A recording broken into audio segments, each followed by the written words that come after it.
Oi, gente, tudo bem com vocês? Como tá tudo ótimo? Eu vou mostrar hoje um negócio que o Wellington me deu. A moedinha, beija-flor, custou bem caro, viu? Eu quero agradecer ele, todo mundo do canal, um abração, viu? Pra todo mundo. Wellington, um abração, Jesus te abençoe. Um abraço do seu amigão Jean. Amém, graças a Deus. O Wellington, canal Novos Colecionadores.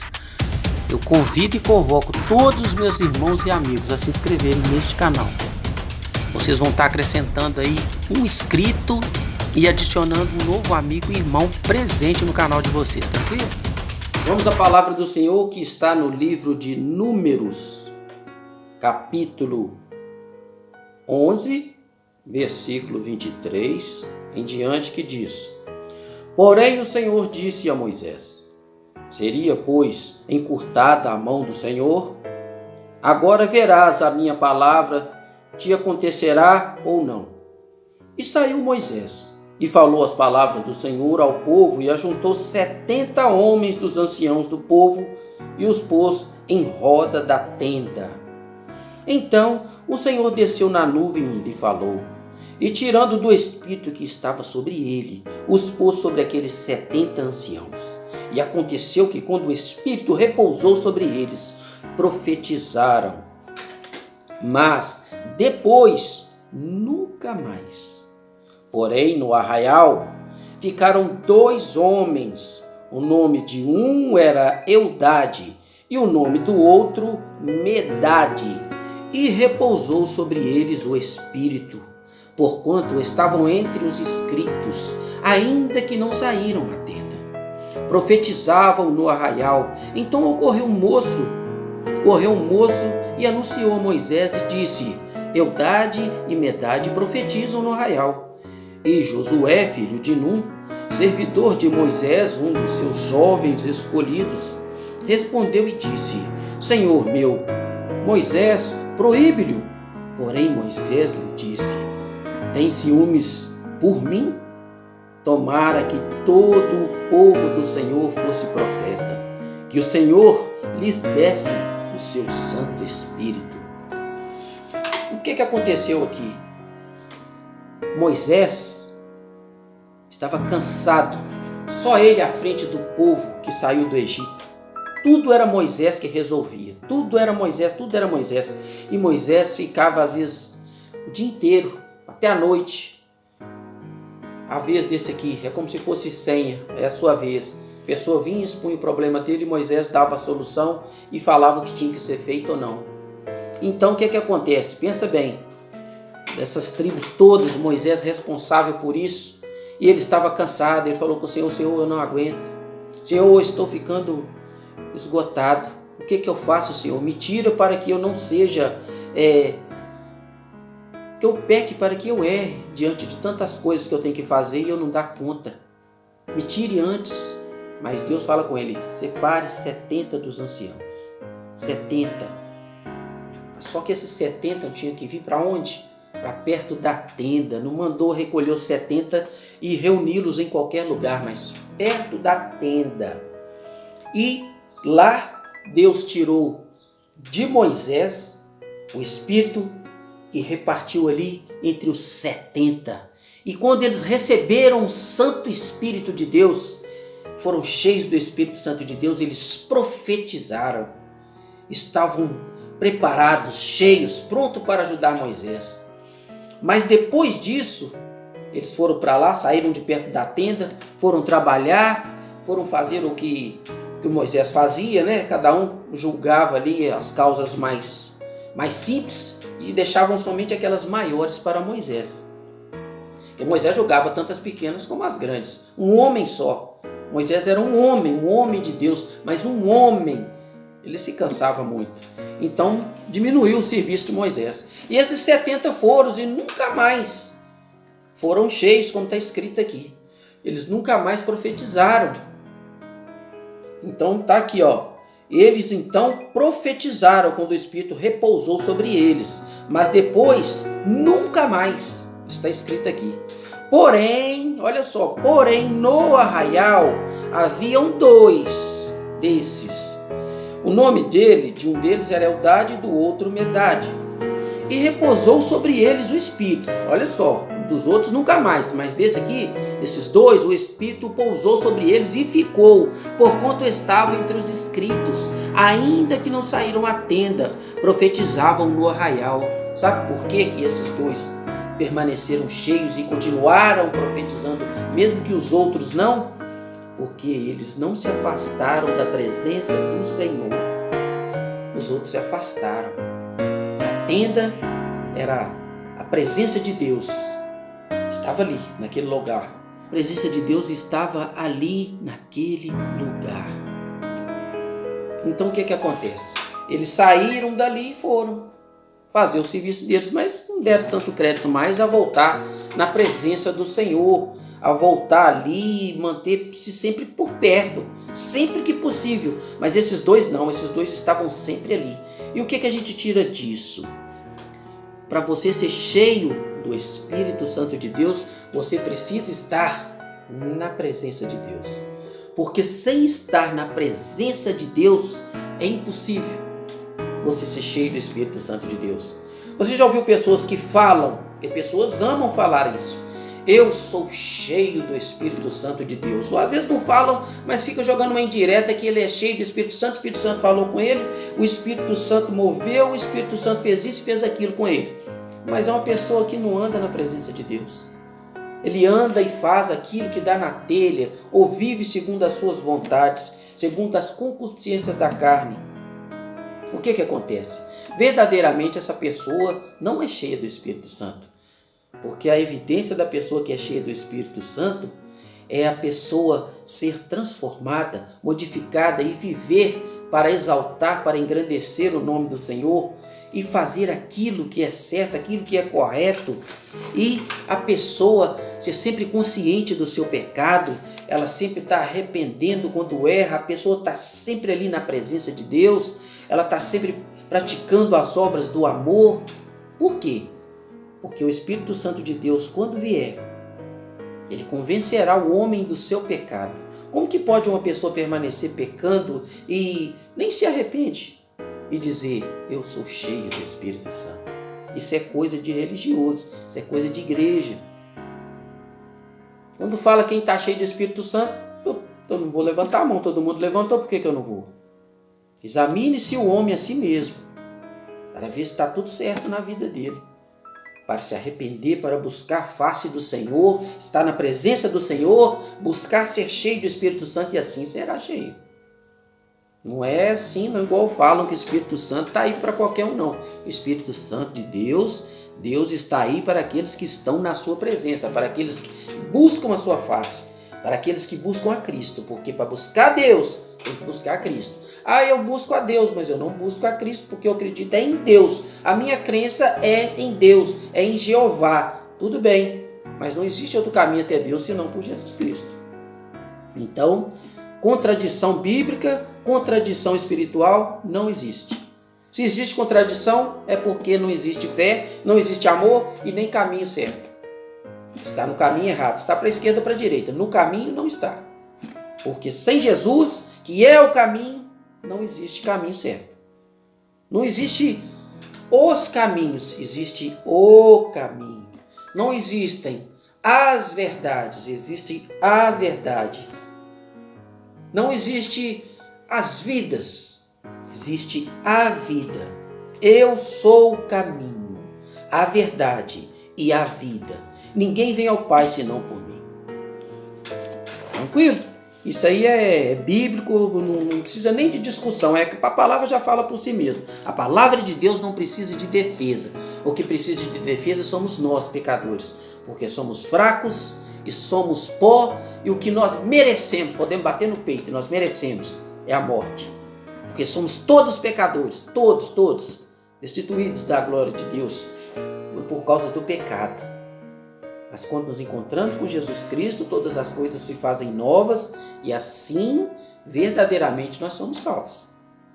Mas até então, é ilusão.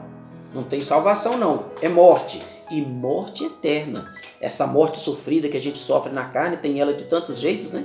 E não vamos nem comentar aqui que tem mortes terríveis, né? Entre elas assassinatos, acidentes, etc. Doenças graves, doenças mortais, incuráveis. Mas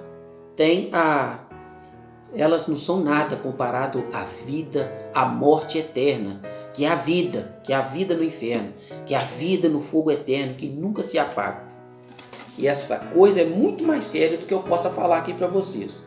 E veja o que aconteceu. Então correu um moço e foi anunciar a Moisés e disse: Eldade e Medade profetizam no arraial. Ué, que é isso? Quem profetiza é você, Moisés. Eles estão profetizando lá. O que está acontecendo? Bom, e Josué, filho de Nun, servidor de Moisés, um dos seus jovens escolhidos, respondeu e disse: Senhor meu, Moisés, proíbe esses homens. Porém Moisés lhe disse: Tem ciúmes no meu lugar? Tem ciúmes por mim? Tomara que todo o povo do Senhor fosse profeta, que o Senhor lhes desse, como está dando a esses dois, o dom de profetizar, porque estariam cheios do Espírito Santo. Se você fala que está profetizando aí na sua igreja ou na sua casa e você não é cheio do Espírito Santo, tem que analisar bem sobre essa questão de profetizar, né? Porque ninguém profetiza por si mesmo, mas pelo Espírito Santo de Deus. Ninguém arrepende do seu próprio pecado porque ele é bom demais, mas por ação do Espírito Santo. Quando o Espírito Santo vier, convencerá o homem do seu pecado. Convencerá o homem do seu pecado. E ele buscará a Deus. A maior missão do Espírito Santo é levar você a Cristo. Muitas vezes algumas igrejas acham que a maior função do Espírito Santo é fazer muito barulho, gritar e um monte de coisas que você já deve ter visto por aí em algumas igrejas, não são todas.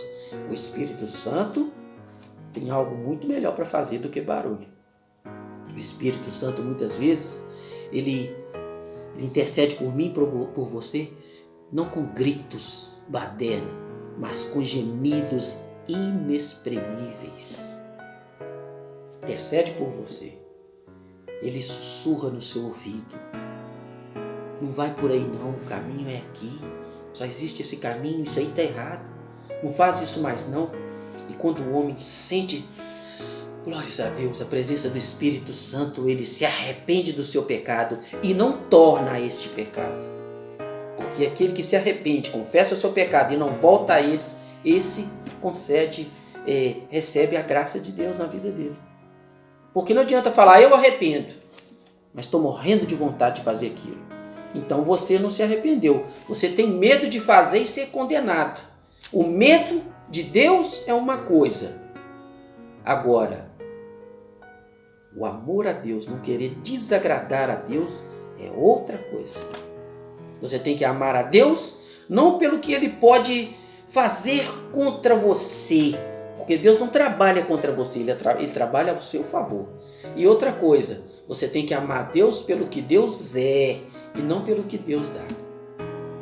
Quantas igrejas estão aí pregando a doutrina da prosperidade e as pessoas estão lá aos milhares, são as igrejas que mais enchem, porque falsos pastores dizem que você vai determinar riqueza na sua vida. Abre essa boca e determina.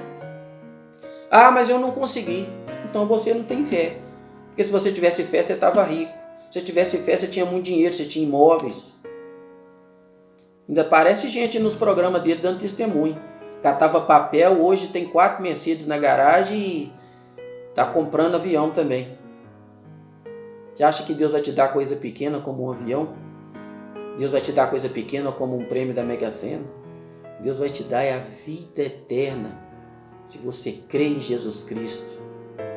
Se você crer e viver segundo a vontade de Deus. Aqueles que são a minha mãe, meu pai, meus irmãos, são os que fazem a vontade do meu Pai, aqueles que estão aqui, aqueles que estão em volta da tenda, aqueles que creem em Deus e não se afastam da presença de Deus. Este Deus também não se afasta deles. E esses são cheios do Espírito Santo de Deus. Examinai o homem a si mesmo. Louvado seja Deus, bendito seja o santo nome do Senhor, amém, graças a Deus. Bendito seja o nome do Senhor. Seja cheio do Espírito Santo. Busque a face de Deus. Converta-se. Se você já é convertido, não saia de perto da tenda. E se você está perto da tenda, acredite, você está perto de Deus. Você está perto da presença de Deus. E aqueles que estão perto de Deus estão protegidos pelo Espírito Santo de Deus, porque Deus, Ele manda para você o escudo da fé, a espada, que é a Bíblia, e você vai sendo transformado de glória em glória, até você chegar no céu, porque ninguém chega ao céu por si mesmo. O céu é obra da graça, o Espírito Santo na sua vida é obra da graça de Deus. O sacrifício de Deus é para todos aquele que nele crê. Você se sentir forte, para você se sentir preparado para enfrentar as coisas desse mundo, as armadilhas, as setas do maligno, e para exaltar o nome do Senhor, para glorificar o nome do Senhor, para te levar até Jesus, que te leva até Deus. O Espírito Santo de Deus é muito mais do que o que tem feito com ele aí em certas igrejas. Cuidado com o que você tem feito quando se diz cheio do Espírito Santo, quando na verdade não está cheio do Espírito Santo. Acredite, o Espírito Santo pode te encher. Ore de joelhos, busque no seu quarto, ore nas madrugadas, seja amoroso, caridoso, bondoso. Isso também não é obra sua. Quando você se propõe a fazer essas coisas na direção de Deus, o Espírito Santo de Deus realiza isso na sua vida. E você passa a ser uma pessoa caridosa e consegue fazer caridade, sem querer nada em volta, sem querer nada de troco, sem querer receber nada por isso. Porque nem todo mundo que é caridoso faz caridade porque é caridoso, mas faz porque é interesseiro. Tem outros interesses, outros objetivos. Correto? É como se fosse um empresário. Ele ajuda ONGs, mas ele vai ter abatimento de imposto. Já o cristão não. Ele faz porque o Espírito Santo de Deus está nele. Ele faz porque ele é amor. Ele faz porque Jesus é amor. Ele faz porque o Espírito Santo de Deus é mais na vida dele. Louvado seja o santo nome do Senhor. Dá vontade de ir falando aqui e lendo outros trechos da Bíblia, outras partes, provérbios, salmos, Novo e Antigo Testamento, mas o tempo é curto, as pessoas não têm tempo para ouvir a palavra do Senhor como deveria. Então eu agradeço aqueles que ouvem, e aqueles que não ouvem, que o Espírito Santo de Deus vai dando aquele amor pela palavra, a pessoa vai escutando, e depois passa a ler, e passa a buscar, e passa assim a ser cheio do Espírito Santo de Deus, e todas as coisas se farão novas na vida dessas pessoas também. Oremos uns pelos outros. Orem por mim e eu orarei por vocês. Às vezes podem me perguntar: por que você não faz oração no canal, ou oração abençoando todo mundo? Mas eu digo para vocês, quando eu digo a paz do Senhor esteja com cada um de vocês, em nome de Jesus, vocês já são abençoados. Não por mim, mas por aquele que deu a vida por você, que morreu morte de cruz, ressuscitou ao terceiro dia, está sentado à direita do Pai e virá para buscar você. Orações feitas aqui fervorosas, essas aí eu faço no meu quarto. E eu lembro da maioria dos irmãos. Tem muitos irmãos meus aí que estão dodói, irmãs principalmente. Elas me pedem, eu falo: pode deixar, eu vou orar. Mas eu vou orar em secreto. Porque Deus que te ouve em secreto, Ele atende às suas orações. Não oremos como os hipócritas, para que as pessoas vejam, mas oremos para que o Senhor nos veja, para que tenhamos um relacionamento íntimo com aquele que criou todas as coisas. Louvado seja o santo nome do Senhor. Amém e graças a Deus. Muito obrigado, meus amigos. Paz do Senhor a todos. É isso aí. Muito obrigado, meus amigos.